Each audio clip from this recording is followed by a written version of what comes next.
Hello বন্ধুরা, আমি সঙ্গীতা। আশা করি আপনারা সকলেই ভালো আছেন। আজ 29শে আগস্ট শুক্রবার, সময় এখন সন্ধ্যে 6টা। গতকাল 28শে আগস্ট অনেকগুলো কাজ করে নিয়েছি, কারণ খবরে বলেছিল যে শুক্রবার থেকে বৃষ্টি হবার কথা আছে। সেই জন্যই অনেকগুলো কাজ সেরে নেওয়ার চেষ্টা করেছি। যেমন কাঠের এই ছিলকাগুলোকে কদিন আগেই আনা হয়েছিল, সেইগুলোকে আমি পুরো বস্তা ঢেলে শুকনো করতে দিইনি। যখন তখন বৃষ্টি হচ্ছিল, যদিও বা ঝিরিঝিরি বৃষ্টি, সেই বৃষ্টিতে গাছও ভিজছিল না এবং গাছের গোড়াও ভিজছিল না। ভালোই রোদ দিয়েছিল, ওই মাঝে মধ্যে একটু ডিস্টার্ব হচ্ছিল।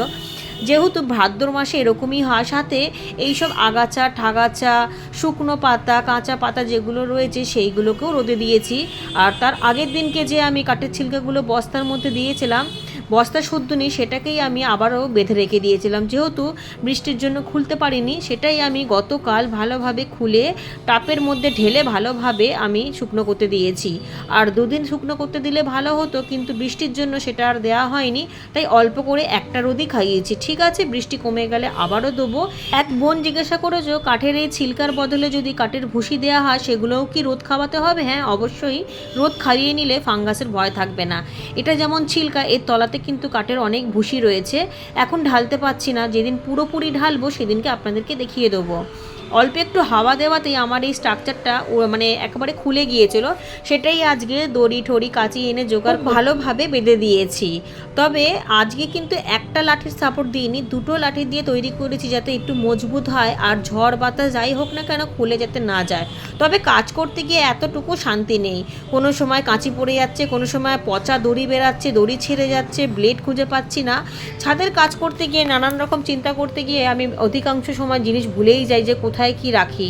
আসলে এক কাজ করতে করতে অন্য কাজে চলে যায়, তার মধ্যে এই ঝিরিঝিরি বৃষ্টি, হয়তো মাটি শুকনো করছি, তার মধ্যে একটু ঝিরিঝিরি বৃষ্টি হলো, এরকম করতে করতেই ভুলে যাই। চন্দ্রমল্লিকা গাছে যখন ছোট থাকে, বর্ষার সময় আমরা চারা তৈরি করতে বসিয়ে দিই, আর বর্ষার সময় কিন্তু চারাগুলো লেগেও যায়। বর্ষার সময় বর্ষার জল পেলে চারাগুলো যেমন বেড়ে যায়, বর্ষার শেষে কিন্তু একেবারেই বাড়ন্তটা কমে যায়, তখন গাছগুলো যেন থমকে যায়। সেই সময় এই চন্দ্রমল্লিকা গাছের গোড়ার দিকের যে পাতাগুলো আছে সেইগুলোকে সব কেটে ফেলতে হবে, তাহলে গাছের এনার্জিটা ওপরের দিকে যাবে এবং গাছগুলো ওপরের দিকে লম্বা হবে। আর ওপরের তো মানে পিঞ্চিং আমরা করি, যাতে গাছটা খুবই ঝাঁকড়া হয় এবং অনেক ফুল পাওয়া যায়। এদিকে করলা গাছটা অনেক বড় হয়ে গিয়েছে, এগুলোকে একটু সাপোর্ট দিয়ে দিয়ে বেঁধে দিচ্ছি। আর এই বেড়াটার মধ্যে যেহেতু আগেও গাছ হয়েছে, তাই জন্য দড়িগুলো ছিল, সেই দড়িগুলো দিয়ে এখন হালকা করে করে বেঁধে দিচ্ছি। মাথাগুলো কেটে দেবো দুদিন পরে, আজকে আর সময় হবে না।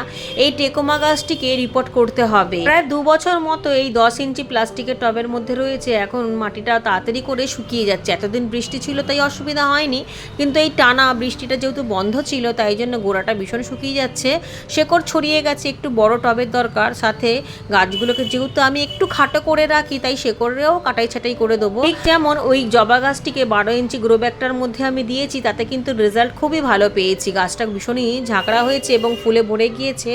আর এই গাছটিকেও তাই রিপোর্ট করে দেবো, ঠিক একই রকমভাবে রিপোর্ট করে দেবো। আর যেহেতু বৃষ্টি হবার কথা আছে, তাই গাছটি খুব ভালোভাবে লেগেও যাবে এবং রিপোর্ট করার পর কোনো অসুবিধা হবে না। তবে কাজ করতে করতে যেহেতু অনেকটাই বিকাল হয়ে গিয়েছিল, তাই জন্য আপনাদেরকে রিপোর্ট করাটা দেখাতে পারিনি। পরের দিনকে আপনাদেরকে অবশ্যই রিপোর্ট করাটা দেখিয়ে দেবো। এদিকে গাছপালা যেগুলো রয়েছে সেইগুলোকে এক সাইড করে নিলাম, পাতা টাতা তুলে নিলাম, যেহেতু বৃষ্টি হবার কথা আছে, তাই জন্য ছাদটাকে পরিষ্কার রাখলাম।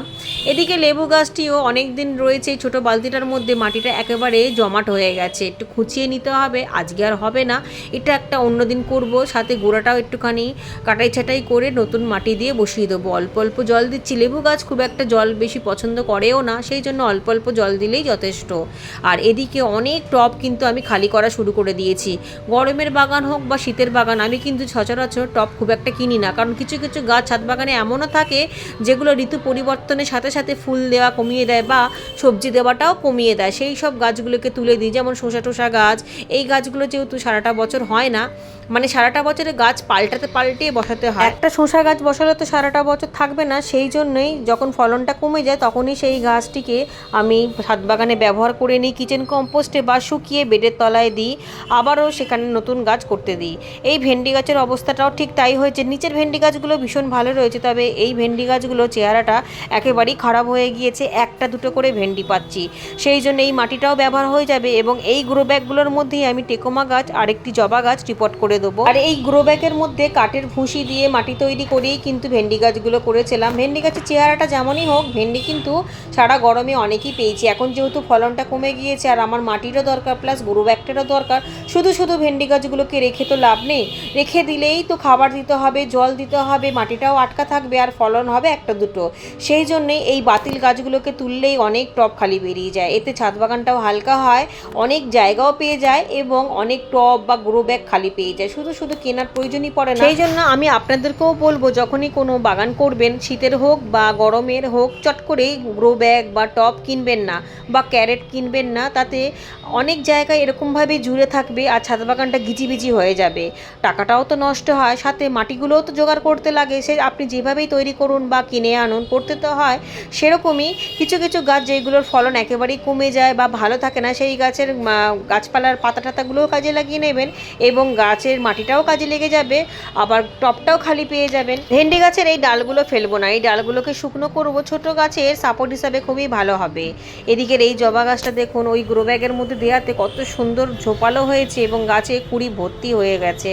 আজকের ওয়েদারটা তো খুবই সুন্দর, তবে কালকে থেকে যেহেতু বৃষ্টি হয়, সেই জন্য মাটি ফাটি সব কিছু চাপা দিয়ে ছাদ একেবারেই পরিষ্কার করে রাখতে হবে, যাতে কোনোভাবেই নালাটা আটকে না যায়, ছাদ বাগানে যাতে জল না জমতে পারে, তাহলে ড্যাম হওয়ার সম্ভাবনা থাকবে। ছাদ বাগান করতে গেলে এই দিকগুলো অতি অবশ্যই আপনাদেরকে লক্ষ্য রাখতে হবে। অনেকটা শেষ হয়ে গেলেও এখনও কিছুটা কাজ বাকি রয়েছে। একটুখানি তরল সার গাছের গোড়ায় দিতে হবে। জানি বৃষ্টি হবে, তবুও এই যে টানা 5-6 দিন বৃষ্টি হয়নি, এতে কিন্তু গাছে খাবারের অভাব হয়েছে। যেমন আমাদের প্রতিদিনই খাবার খেতে হয়, ঠিক গাছেদেরও তাই, খাবারের চাহিদা আপনাদেরকে মেটাতেই হবে। এই লাল বালতিটার মধ্যে বৃষ্টির জল ধরা ছিল আর এটার মধ্যে তরল সার তৈরি করার ছিল, সবজি ফলের খোসা টোসা চা পাতা সমস্ত কিছু দিয়ে। দেখুন কোনো রকম কোনো পোকা টোকা নেই, কারণ আমি মাঝে মধ্যেই লাঠি দিয়ে নাড়িয়ে দিয়েছি আর বৃষ্টির জল দেওয়াতে একেবারেই দুর্গন্ধ নেই। সাদা বালতি তরল সারের যে জলটা বার করব সেটাই এই লাল বালতিতে ঢেলে নেবো, কারণ লাল বালতিতে বৃষ্টির জলই, আর তলানি একটুখানি সবজির তরল সার ছিল, সেটার মধ্যেই বৃষ্টির জল ভরেছিলাম।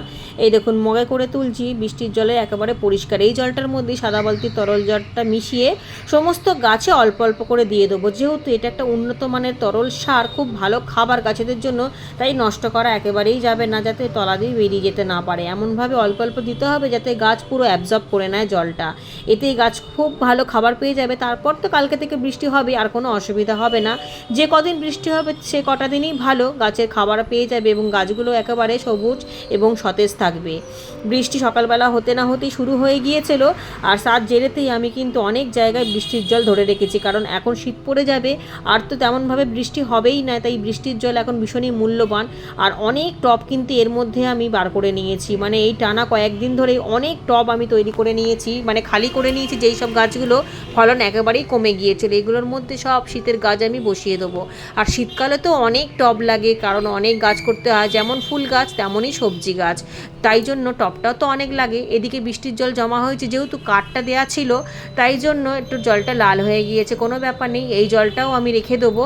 এইগুলো সব ওই জারের মধ্যে ঢেলে দেবো, এই জলগুলো দিয়েই আমি তরল সার করে শীতের গাছে দেবো। শীতের গাছে যেহেতু খুব একটা জল লাগে না, কুয়াশা টুয়াশা পড়ে, তাই অল্প অল্প তরল সার দিলে শীতের সবজি খুবই ভালো হয়। তবে ঘন ঘন না, যে কোনো খাবার হোক ওষুধ হোক কোনো কিছুই ঘন ঘন দেওয়া ঠিক না, একটুখানি দেখে বুঝে দিতে হয়। বেশি খাবার দিলে কিন্তু পোকামাকড়টাও খুব বেশি বেড়ে যায়, তখন আবার ওষুধ দিতে হয়। সেই জন্য খাবার একেবারেই লিমিটেড করে দিতে হয়। প্লাস্টিকটা আবারও ঢেকে দিলাম, কাঠটাও ঢেকে দিলাম, কারণ আবারও বৃষ্টি হবে, রবিবার পর্যন্ত শুনছি বৃষ্টি হবে। আর বৃষ্টির জন্যই করবী গাছের বেশিরভাগ ফুল কিন্তু ঝরে গিয়েছে। এই ফুলগুলো তো আর ঠাকুরের কাজে ব্যবহার করা যাবে না, তাই ফুলগুলোকে তুলে যে কোনো ছোট ছোট চারা গাছ আছে সেই চারা গাছের গোড়ায় দিয়ে দেবো, এতেই খুব ভালো সার হয়ে যাবে। আকাশ দেখেছেন কতটা মেঘলা হয়ে রয়েছে, বৃষ্টি কিন্তু এখনও প্রচুর বাকি রয়েছে। মিলি এই ক্যাকটাস জাতীয় যে গাছটা রয়েছে এটাতে সারাটা বছর আমি জল দিই না, কারণ ক্যাকটাস জাতীয় গাছের জল একেবারেই লাগে না, বেশি জল দিলে বরং গাছটি নষ্টই হয়ে যাবে গোড়া পচে গিয়ে। তবে বৃষ্টির সময় আমি মাঝখানে এনে রেখে দিই, যাতে সারা বছরে খাবারের চাহিদা এই গাছটাতে মিটে যায় এবং সারাটা বছরে আপনি থেকে ব্রাঞ্চ বাড়ে। এত ভালো একটা গাছ, কোনো পরিচর্যা লাগে না, কোনো কীটনাশক লাগে না, কিন্তু ফুল দেয় বছরের 365 দিনই। হয়তো একটু কম বেশি থাকে, কিন্তু সব সময়তেই আপনি ফুল ধরা দেখবেন। বৃষ্টির জন্য যে ফুলগুলো পড়েছে সেই ফুলগুলো ছাড়াও প্রতিদিন ঠাকুর পুজো করার পর যে ফুলগুলো বেরায় সেইগুলোকেও আমি কিন্তু তরল সারের মধ্যে দিই, আবার অনেক সময় শুকনোও করতে দিই। কিন্তু বৃষ্টির সময় যেহেতু তাড়াতাড়ি করে পোকা লেগে যায়, ফুলগুলোকে এমনি রেখে দিলে সেই জন্য আমি গাছের গোড়ায় গোড়ায় দিয়ে দিই, আবার তরল সারের মধ্যেও দিয়ে দিই। আর গরমের সময় ফুলগুলোকে শুকনো করি, সেই গুঁড়োগুলোকে আমি জবা গাছের গোড়ায় দিই। জবা গাছের গোড়ায় ফুলের সার দিলে কিন্তু খুব ভালো ফুল পাওয়া যায় এবং ফুলের সাইজটাও কিন্তু বড় হয়। শীতের সময়ও তো প্রচুর ফুল বেরায়, সেই ফুলগুলোও আমি ফুলের সার তৈরি করি। এই দেখুন ছোটো ছোটো গাছের তলায় দিয়ে দিলাম, এতে পচে গিয়ে সার হয়ে যাবে।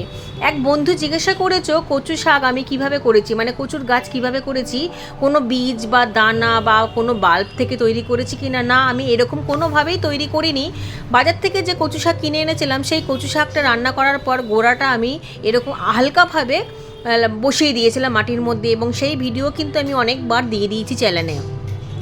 সেখান থেকেই খুব ভালো কচু গাছ হয়েছে, এমনকি এখান থেকে লতিও তৈরি হয়ে গিয়েছে, এবং লতিগুলো তুলিনি বলে সেখান থেকেও কচু শাক বেরাচ্ছে। এখন যদি আমি চাই তাহলে লতিগুলো বসিয়ে দিলেও কিন্তু খুব ভালো গাছ হয়ে যাবে। তবে এরকম ছাড়াও আমি কিন্তু কচুর গাঁঠি দিয়েও কচু শাক তৈরি করেছিলাম, তবে এবছর আর করিনি, সেটা গত বছর করেছিলাম। এতে খুব ভালো কচু শাকও পাওয়া যায়, তবে কচু শাকটা একটু ভালো মানের নিতে হবে। অনেক কচু গাছে মানে শাক করলে, রান্না করলে গলা কোটায়, এইটাতে কিন্তু গলা কোটায়নি। সেটা বাজারে যারা বিক্রি করে তাদেরকে ভালোভাবে জিজ্ঞাসা করলেই তারা বলে দেবে। এবার অনেকে বলতেও চায় না, অনেকে আবার চিনে নেয়।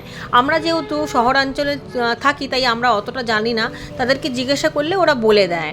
এই যে দেখুন টেকোমা গাছটিকে আমি কালকে সন্ধ্যার পর রিপোর্ট করেছিলাম, কিন্তু রিপোর্ট করার পর জল দিতে ভুলেই গিয়েছিলাম।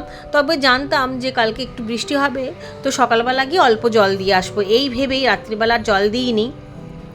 যেহেতু অনেক রাত্রিবেলা মনে পড়েছিল যে জল দেওয়া হয়নি, তাই আর আসিনি।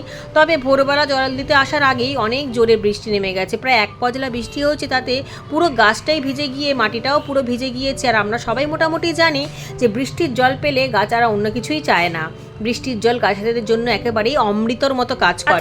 এই ফুলগুলো এত সুন্দর থোকায় থোকায় হয়, দেখতেও কিন্তু দারুণ লাগে। টেকোমার আরও দুটো কালার হয়, একটা অরেঞ্জ আর একটা বেগুনি। আমার কাছে এটাই রয়েছে, তবে অরেঞ্জটা রয়েছে সেটা খুবই ছোট গাছ, সেটা থেকে এখনও পর্যন্ত ফুল আসেনি। আশা করি সামনের বছরে এসে যাবে। এটা যেহেতু অনেক পুরনো গাছ, তাই এটাতে প্রতি বছরই ফুল দেয়। আর এই গাছটা আমার খুব প্রিয় গাছ।